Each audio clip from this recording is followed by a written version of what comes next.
All right, George is already trying to debunk this next story, but I believe, back now with that strange things. All right, so the Loch Ness Monster has been spotted 8 times this year, as recorded on the official Loch Ness Monster Sightings Register, which is maintained by volunteers and aims to record all reported sightings. The latest entry, quote, "A man and his daughter visiting from Chester reported seeing an unidentified movement in the loch. 8 sightings is relatively low, compared to 13 last year and 18 the year before. But then, it's only August." It's good to see the Loch Ness Monster reappearing. You know, it always kind of depressed me that people kind of wrote this one off as a sham, you know, and I kind of write it off as a sham. So. I thought I did too, but I'm not really sure, you know, it's like, I don't know. These people are pretty convinced. Why are we any more convinced with ghost sightings than somebody seeing a critter in the river? Well, so here's my thinking, is that the first initial sightings that kicked off the craze we know those were hoaxes. So my feeling is that it would be weird if those were hoaxes. If we know about the phenomenon because of these hoaxes, we believe in the phenomenon because of these hoaxes, but then also happens to be a real plesiosaur in the lake, separate from the hoaxes. That seems unusual to me. Were there no stories whatsoever prior to the original hoax? People will tell you that there were, but there were no. Pretty much it started in the early 20th century with a hoax and then another hoax. Because I'm under the impression that there's stuff going all the way back to, Paleo Native Americans about Champ and Lake Champlain and the river serpent and stuff like that. Those are considerably more convincing to me than the Loch Ness Monster ones. Right. That stuff is older, but in terms of the Loch Ness specifically, there really isn't anything before a couple hoaxes in the early 20th century.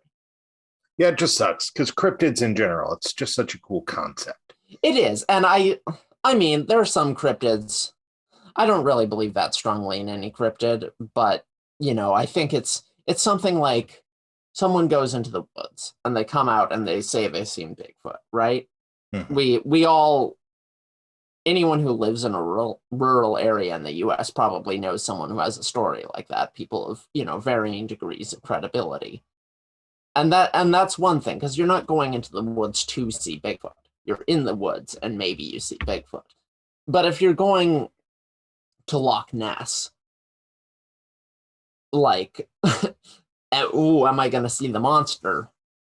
That's Loch Ness's brand, is that there's a monster in it. So it's got it. I think it's got to be in the back of your mind if you're a tourist and you're going there. And if you're a local who lives there, well, then you're suspect, because belief in Loch Ness Monster sightings is directly related to the economy of the area. Right. So I don't know. I find it much easier to believe in something like Bigfoot or even other lake monsters than I do in the Loch Ness Monster. I'm going to go back to my belief that I think I would feel a lot better knowing that there was some weird ass Twin Peaks style FBI agent that just went from town to town researching these people's reports and stuff like that.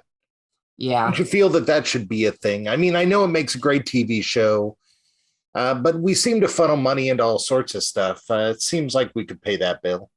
It would be nice to have someone on it, but if there was someone on it, I would want it to be totally a secret. Because I wouldn't want people to be like, oh, well, the government's researching it, therefore it must be true. It's the government just researches whatever in case it's true.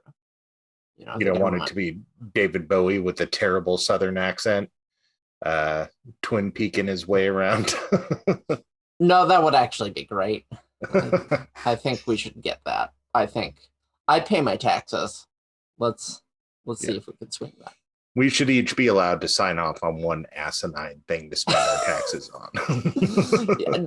So mine is that there's going to be some employee who that's their career. They just jet around and show up and whip their sunglasses off dramatically. Or like tell me about when you saw a creature. Yeah. Yeah.